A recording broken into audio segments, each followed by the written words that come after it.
Yule ni CEO wa timu, kiongozi wa timu. Unakimbia ili iweje? Kwa nini ulisimamisha gari lako? Ulitaka kumwambia nini? Nataka nijue. Waandishi wamekuja. Sisi wana Simba tunatakiwa tujue.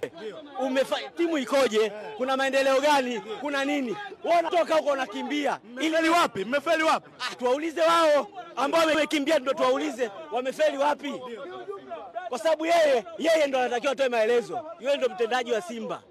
Unatoka hapo unakimbia. Manake nini? Uwezi. Hii yote inatokana na kupoteza mchezo wa leo. Ina maana kuna vitu vingi. Kupoteza mchezo ni vitu vya kawaida kwenye football. Ulitamani kusikia nini kwa sio mara baada ya matokeo haya? Tuambie. Hii sio Simba hii.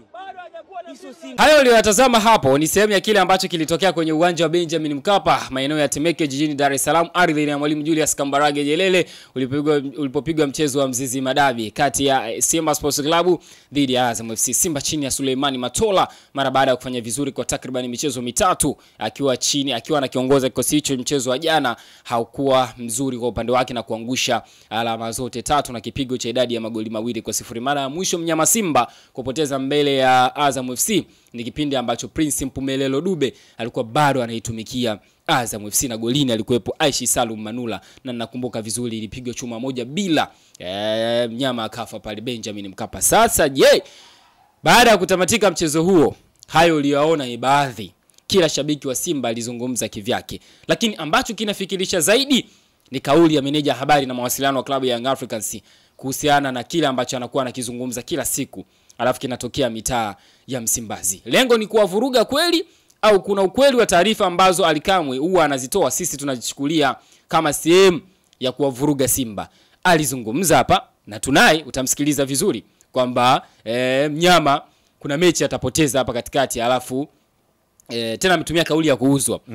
Ametumia kauli ya kuuzwa bwana, kuna mechi itauzwa hapa katikati watapoteza, alafu kuna mtu atapewa mzigo. Tena kabla kabisa ya michuano AFCON. Utamsikiliza vizuri. Unajua unaweza kama unazungumza Florence hapo unasema huyu naye tumemzoea. Utamsikiliza vizuri wala usiwe na shaka. Naomba pia nikukaribishe ndani ya Dar Sports. Jina langu ni Florence Renatus, mwenzangu ni Aloysius Sagara. Tumeanza na mbwembwe kweli kweli hadi tumesahau kukaribisha, lakini kubwa zaidi lazima nikukumbushe kuhusiana na Tanais, mabingwa wa kutengeneza portable bora na za kisasa kabisa. Wanapatikana mitaa ya Mabibo Hostel karibu na mitaa Riverside. Kuna siku nitakuelezea kwa nini naipenda sana kuitaja mitaa Riverside. Ni mitaa ya kujidai kwa baadhi ya wanangu bwana. Ukishafika pale watakupa maelekezo kuhusiana na portable zao, lakini kama unahitaji maelezo zaidi kuhusiana na portable zao unaweza kutafuta sisi Data Sports tukakupa introduction kuhusiana na bidhaa ambazo wanazitengeneza. Tanais wanakukumbusha kwamba michuano mingi inaenda kusimama licha ya ligi zingine huko duniani kuendelea, lakini ligi yetu ya Tanzania na michuano ya CAF kwa maana CAF Champions League pamoja na CAF Confederation itasimama kupisha michuano AFCON ambayo inaenda kuanza mwezi huu wa 12 mwishoni. Karibu ndani ya Dar Sports, Aloysius Sagara. Yes. Kwa vizuri ndugu yangu. Tuko vizuri na tumekutana hapa yaliyojiri unyamani. Ise ni balaa. Yameturudisha tena kazini. Ise ni balaa. Chini ya Suleimani Matola.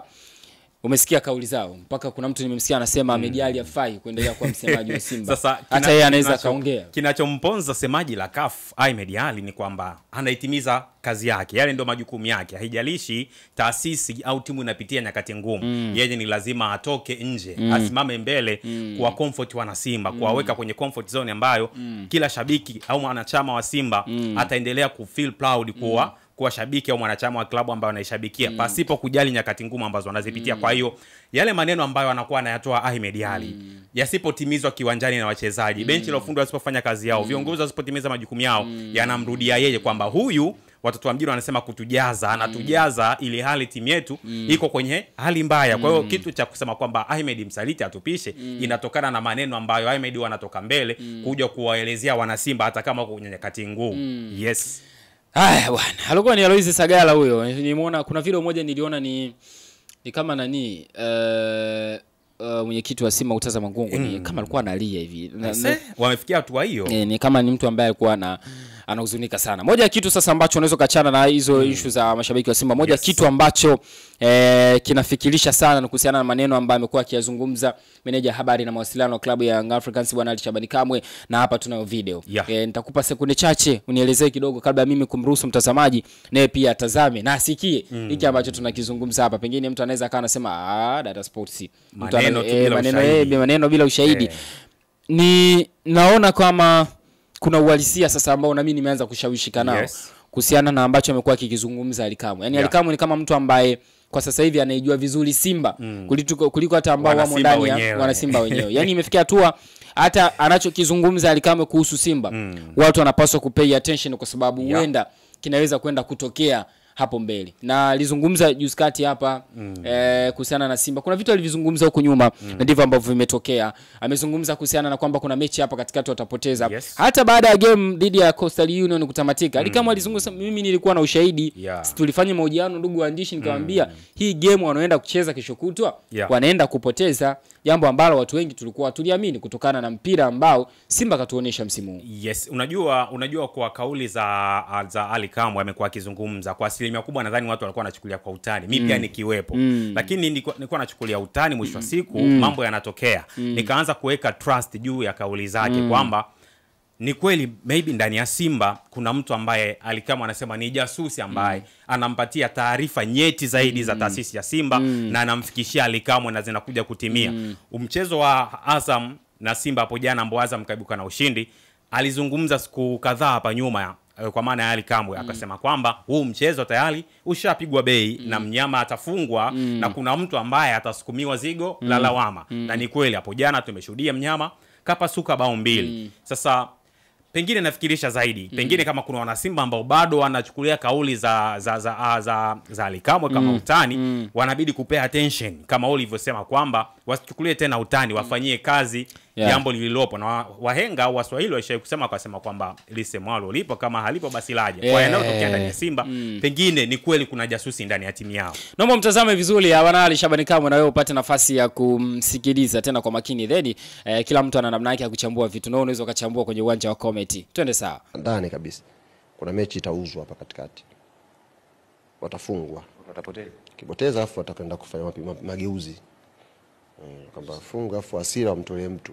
Yesu hajasema ni kwa manufaa ya nani? Manufaa ya viongozi. Sababu nyinyi sasa hivi wamegawanyika hivi.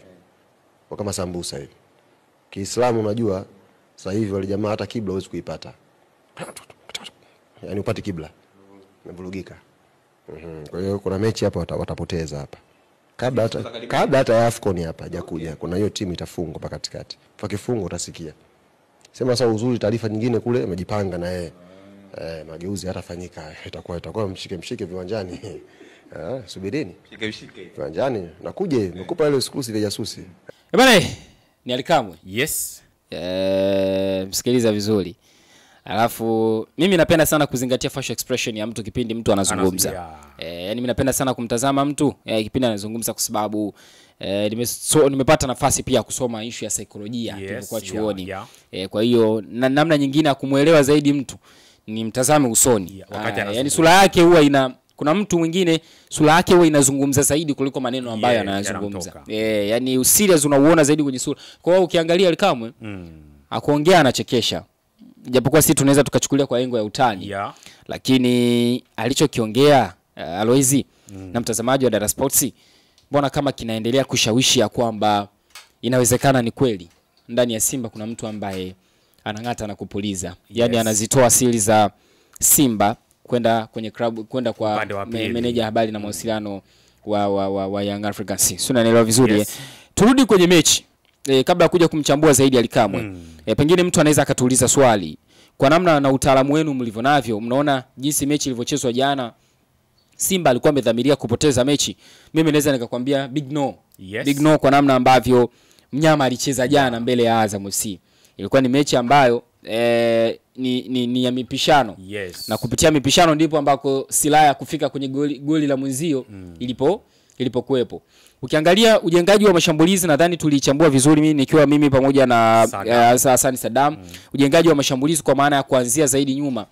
Ulikuwa unawapa shida kwa timu zote mbili kwenda ku-unlock safu ya mpinzani wako. Sisi unaelewa vizuri kwamba ni fike golini kwa Azam to unlock ilikuwa ni changamoto kutokana na Azam kushuka zaidi chini. Lakini ilikuwa ni the same pia hata kwa Azam FC. Wakati ambao wanajenga mashambulizi yao kutoka nyuma kufika kwenye lango la Simba tayari walikuwa wameshakuta defensive ya Simba iko tayari organized. Kwa hiyo ni ngumu kuweza ku-unlock. Kwa hiyo kama ni mechi ambayo tutakusubiri tu kwenye transition.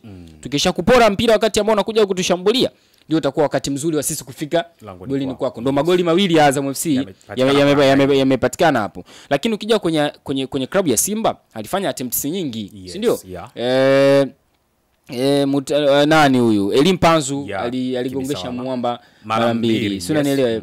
Kuna chances pia zingine alizipata Steven Dese Mukwala, Maurice Abrahamu, Joshua Budo Mutale. Ni nafasi ambazo huwezi ukasema mchezaji alifanya makusudi kupiga nje au kumpa golikipa foba, huwezi ukakili hilo. Lakini unaiona Simba ambayo ilicheza vizuri uwanjani na inashawishi kwamba ilikuwa ina lengo la kupata matokeo, lakini ilikuwa ni swala la hesabu tu, na ndicho ambacho Florent Ibenge aliweza kukiwini. Kwa hiyo ukiniuliza mimi kwamba Simba ameuza mechi, nitakwambia hapana, ila swali langu litakuwa Alikamwe kwa nini alikuwa na uhakika kwamba Simba anaenda kupoteza hii mechi? Labda alikuwa anajua kuhusiana na maandalizi ya Azam kuelekea hii mechi, kwamba Azam walikuwa wamejiandaa sana kuelekea hii mechi, jambo ambalo kwa utaalamu wake wa mpira alikuwa anaona Simba atakutana na changamoto kubwa sana.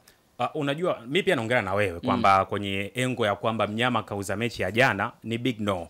Game changer kwa upande wa Azam au kwenye mchezo ule wa jana wote alikuwa ni Nasoro Saaduni. Aliingia dakika ya 80. Chini ya dakika 80 na maanisha dakika ya 79 kushuka chini mpaka dakika ya kwanza mchezo unaanza, mnyama alikuwa na matukio bora zaidi kiwanjani. Na kama matokeo mnyama kuyastahili kuyapata angeyapata chini ya dakika 79 kabla Florent Ibenge hajafanya mabadiliko ya kumuingiza Nasoro Saaduni ambaye alikuja kuwa game changer kwenye mchezo wa hapo jana. Kwa hiyo kwa jinsi Simba walivyocheza, tazama energy kiwanjani, tazama matendo yao walikuwa wakiyafanya kiwanjani pale, kitu ambacho kilikuwa kinaendelea kuwagharimu ni kwamba ile hali ya kutojiamini zaidi kwenye final third, na pengine hali ya kutokuwa na ubora mkubwa kwenye eneo la mwisho kwa maana final third, kitu ambacho kimeendelea kuwagharimu Simba. Na hata kwenye mchezo hapo jana umezungumzia wachezaji baadhi walipoteza nafasi kubwa ambazo zilitakiwa kuwa mabao kwenye mchezo hapo jana. Ndicho kitu ambacho kilikuja kuwa hukumu ndani ya dakika 90 za mchezo, akapoteza kwa mabao 2-0. Kwa kuna ile kauli ambayo alikama ametoa kwamba pengine Simba wanauza mchezo,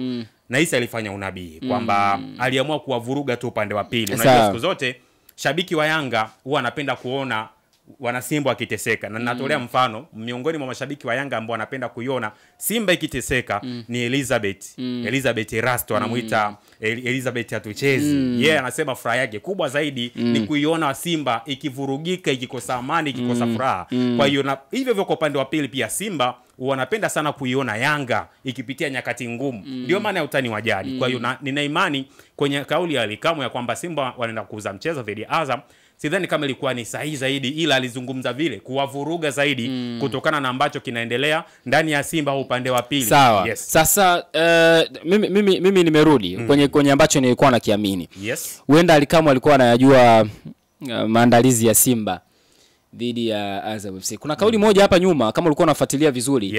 Watu walikuwa wanasema ya kwamba Simba ya Azam akiwa anaenda kucheza dhidi ya Young Africans, maandalizi yake yanakuaga yani anajiandaa vilivyo kwenda kucheza dhidi ya Young Africans.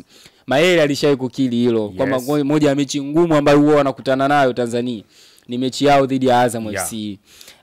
Ali Diaucho naye pia alishawahi kukili hilo kwamba moja ya mechi ambayo huwa wanajiandaa nayo sana ni mechi dhidi ya Young Africans. Sina nielewa.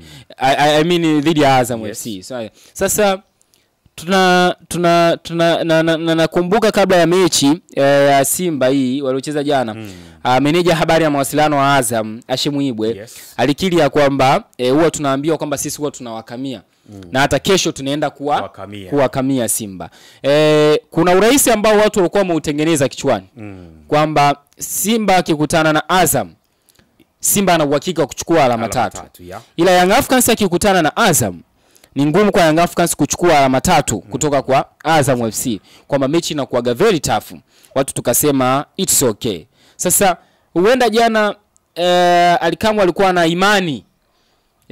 Unajua yeye ni mtu ambaye yuko kwenye idara ya habari. Na yuko connected sana na masuala ya hizi team. Sawa na leo. Mimi niko pale Alois kwamba inawezekana Alikamwe alizungumza vile sio kwa sababu anaijua vizuri Simba. Pengine ni kwa sababu alikuwa anayajua maandalizi ambayo Azam walikuwa wamejiandaa kwenye mechi dhidi ya Simba Sports Club. Kulingana na mwalimu aliyenaye, kikosi walichonacho kwa sasa, yani ndio vitu ambavyo huenda vilikuwa vinampa sana imani Alikamwe kwamba mzee, kama maandalizi yako hivi, nina uhakika hawa jamaa hawatoboi. Lakini pia tunarudi. Inawezekana kama kuna mtu anayejua vizuri Simba kwa sasa, yuko nje ya Simba. Yes. Ni Ally Kamwe. Yes, 100%. Lakini sasa unajua mimi ninasema matatizo ya Simba haya yote ambao mashabiki wanazungumza, huyo kazungumza hivi, tatizo la Simba liko ndani ya Simba. Yaani tatizo la Simba ni Simba yenyewe. Kwa sababu gani? Kwa mfano matokeo ya mchezo hapo jana. Tazama kilichotokea hivi majuzi tu kwenye mkutano mkuu wa mwaka wa klabu ya Simba. Kilichotokea ni sintofahamu kati ya mashabiki au wanachama na uongozi. Sasa haiwezekani ndani ya nyumba hakuna amani, hakuna furaha, hakuna mshikamano, hakuna umoja.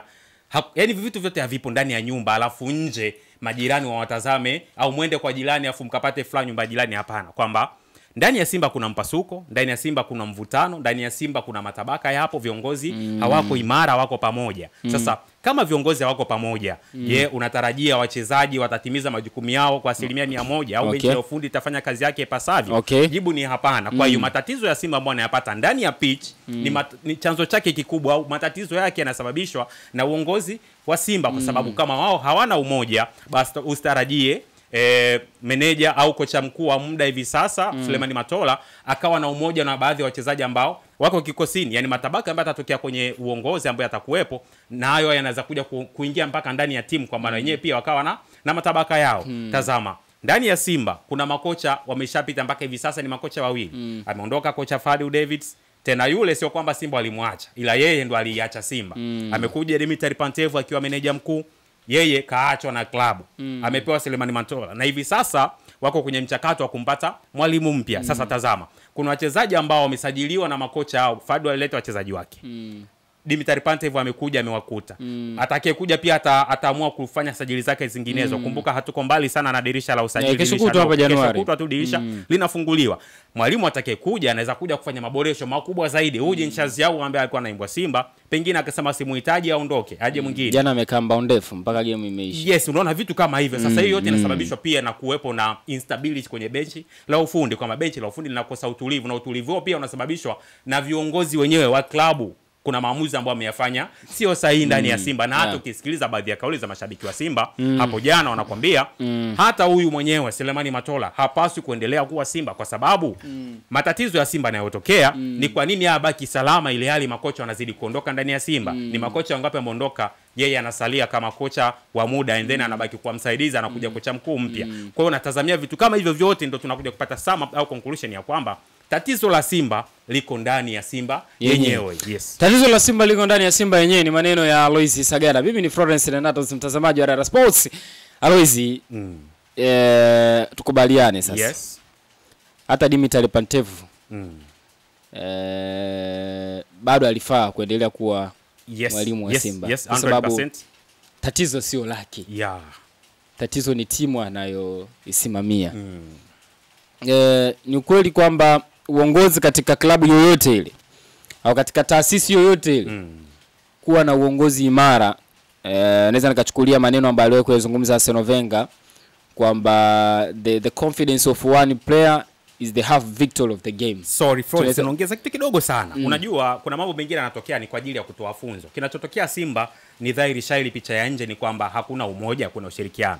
Jana nimetazama mechi ya Yanga, baada ya mchezo kutamatika, rais wa klabu ya Yanga Engineer Hersi alishuka kutoka juu kashuka kiwanjani pale chini, lakini first moment baada ya mchezo kutamatika, kocha mkuu kwa maana ya Pedro Gonçalves pamoja na benchi lake la ufundi waliwaita wachezaji wakazungumza na wasisitiza, aliwaeleza madhaifu waliyofanya hadi wakapata ushindi kwenye mazingira kama yale, lakini pia aliwapongeza kwa moment ambayo ilipatikana na kuweza kuitumia. Unatazama ile unity kwamba haijalishi tumeshinda tunamaliza mchezo tunakimbia vyumbani, hapana. Ile inakuonyesha kwamba ni strong leadership ambayo inaanza kwenye benchi la ufundi, lakini pia top level kwa maana ya rais wa klabu Engineer Hersi anashuka. Ni wangapi mechi inatamatika wanakimbia? Jana tumeshuhudia Benjamin Mkapa, viongozi wa Simba, CEO kakimbia, Murtaza Mangungu kakimbia, na viongozi wengine wengi pia wamefanyaje, wamekimbia. Hiyo haileti picha nzuri, inaonyesha kwamba hata viongozi wenyewe hawako tayari kuaddress au kuzungumzia matatizo ambayo yapo kwa upande wao kama viongozi au hata ambao yapo kwenye klabu yao ya Simba. Sasa ambacho nilikuwa nataka kuzungumzia, nilivyozungumzia ile maneno ya Arsene Wenger, nilikuwa nataka kusema kuwa na uongozi imara naweza tukasema ni nusu ya kutimiza malengo yenu. Yes. Yani mkisha kuwa na viongozi ambao wako imara, Sasa ukiangalia Simba, moja kitu ambacho kinawagharimu sana ni mfumo wa uendeshaji wao wa klabu ulivyo. Yaani ni mfumo ambao umewagawa watu kwenye timu. Kuna wengine ambao wako upande wa mwekezaji, kuna wengine ambao wako upande wa mwenyekiti. Kulingana tu na nani ambaye ananufaika sehemu ambayo aliopo. Kwa sababu huwezi ukachagua kukaa kwa upande wa Murtaza Mangungu au nufaiki na Murtaza Mangungu. Huwezi ukachagua kukaa upande aliopo Mwedeoji au nufaiki na upande aliopo Mwedeoji. Ni kitu ambacho hakimake sense kabisa. Si unanielewa? Kwa hiyo kila mtu amechagua kukaa upande wake kulingana na namna gani ambavyo anayapata. Si unanielewa vizuri? Kwa hata leo unaweza kaambia hivi Dimitar Pantev kuondoka Simba. Hata Mangungu inawezekana hajashiriki Dimitar Pantev kuondoka Simba. Ila bodi ya wakurugenzi ya Simba ndio inawezekana ndio wameamua Dimitar Pantev kuondoka Simba. Unakuja kumsikiliza kocha, ulisikiza mahojiano yake, alisema yeye mwenyewe alikuwa hajui kama amefukuzwa kazi. Ila kwenye taarifa kwa umma iliyotolewa waliandika kwa makubaliano ya pande zote mbili. Kwa hiyo sasa kibaya zaidi ni kwamba bado hawataki kuamini kama wanapaswa kurekebisha kwenye uongozi. Bado wanaendelea kuamini kwamba Simba benchi la ufundi ndio lina shida. Kwa hiyo kila siku ambaye anapaswa kurekebishwa ndiye ambaye anarekebisha. Ndiye anapaswa kurekebisha ndiye ambaye anarekebisha. Na kusupport Florence, tazama Fadu Davids anaondoka, kauli zake alinyoshia kuhusu uongozi wa klabu ya Simba.